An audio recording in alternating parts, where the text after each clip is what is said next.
This is going up late. Even goddamn PewDiePie addressed it already. That means the problem must be serious, you guys. Long story short, I forgot to switch the mic on the recording the first time, and then had no time to do re-recording. Well, here it is. Hello everyone. On September 12th, EU Parliament voted on a new EU directive. It was the second time voting on it. The first time, few months back, they voted to send it back upstairs, thanks to the public outcry. Obviously, what was the point of concern was not scratched off of the document. Of course not. Directive on copyright in the digital single market, because that's how it's called, will go forward, with problematic Article 11 and Article 13 included. Euro citizens still have time until January 2019 to lobby against the directive in their individual governments and MEPs. However, if we fail this time, it is pretty much game over. That is, of course, if you wish your country remain within the EU. And I'm not just talking about your meme sharing practices. Okay, so here's a little recap of what Article 11 and Article 13 are and what their presence implies going forward. Article 11 can be and have been characterized as the link tax. The principle is simple. Authors, right holders, and license holders have a right to revenue generated by and use of their publications. And Article 13 introduces shifting of the responsibility for the presence of copyrighted material from the copyright or license holder to the service hosting. It requires the creation of automated process to filter all content going up for copyrighted materials and blockade it if such materials detected. So what really is copyrighted? Basically everything on the internet, in print, paint, audio and video. If you tweet something, that becomes copyrighted, while on Twitter, because Twitter holds the license for all tweets, it is okay to retweet people.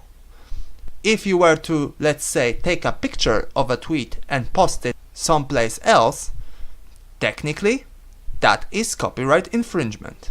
What Article 11 and Article 13 imply is that you will no longer be able to have one-click access to news. You will not have a right to comment on news reports.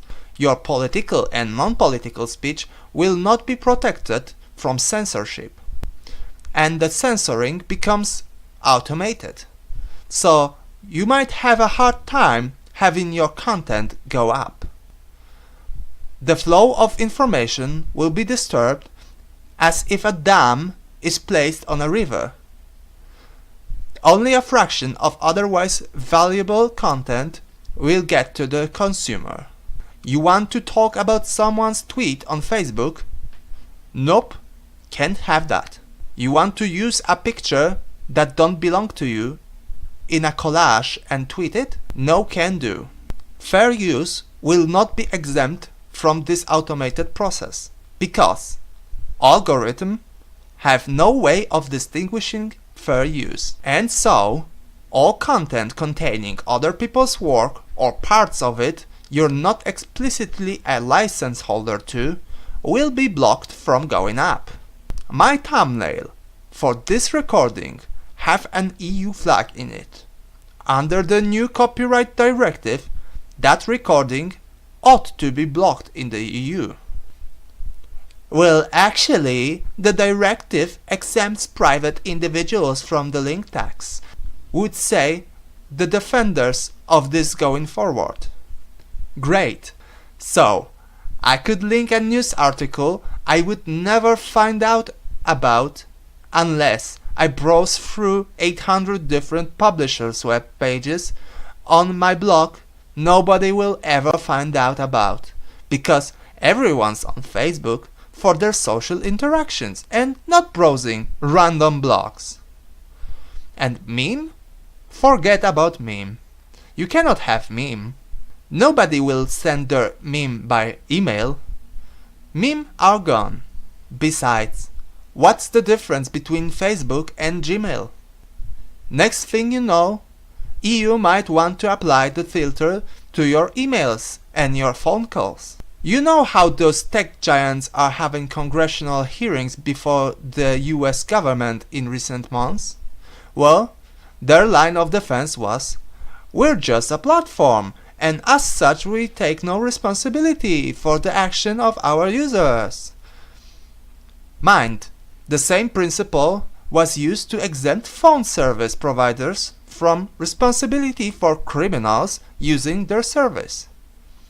EU is doing a 180 on the idea and say, well, we want you to control what users do, otherwise you will pay. Well, by EU logic, phone companies need to monitor all calls at all times, listening to the users, making sure nobody's naughty. This is how serious the problem is. We might make it sound silly. Oh, boo-hoo, cannot post a sad frag on my Facebook. But it is much more than that. It's about our ability to communicate nuanced message instantly.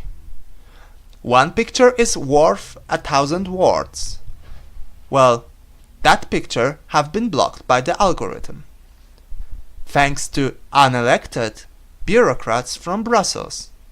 And people are not very keen on reading 1,000-word paragraphs. So, we're entering an era of easy mode for EU controlling the public. The way European Union is being governed more and more mirrors 1940s Germany's system, rather than that of a democratic republic. Let's keep in mind that EU is well on its way to become a country on its own. While I'm not against Europe being unified under one government, I do have objections to handing over my country's sovereignty to an undemocratic entity like EU have become. Or rather, it always was, by design. I guess we tend to turn a blind eye to dictatorships if they deploy policies we agree with. However, a government which have never had responsibility to the people cannot be expected to be responsive to the will of the people. We cannot just trust the European Commission to do the right thing. I sincerely hope we can still overturn this directive on copyright. Until the next time, this was Liberal Opinion. If you like what you've just heard, consider this. Subscribe, follow, upvote, thumb up, ring a bell, share, re-steam, whatever you do on whichever platform you're watching this on. But most importantly, comment,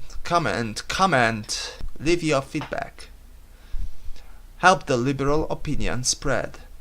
You can also donate, I guess. I haven't set up anything yet.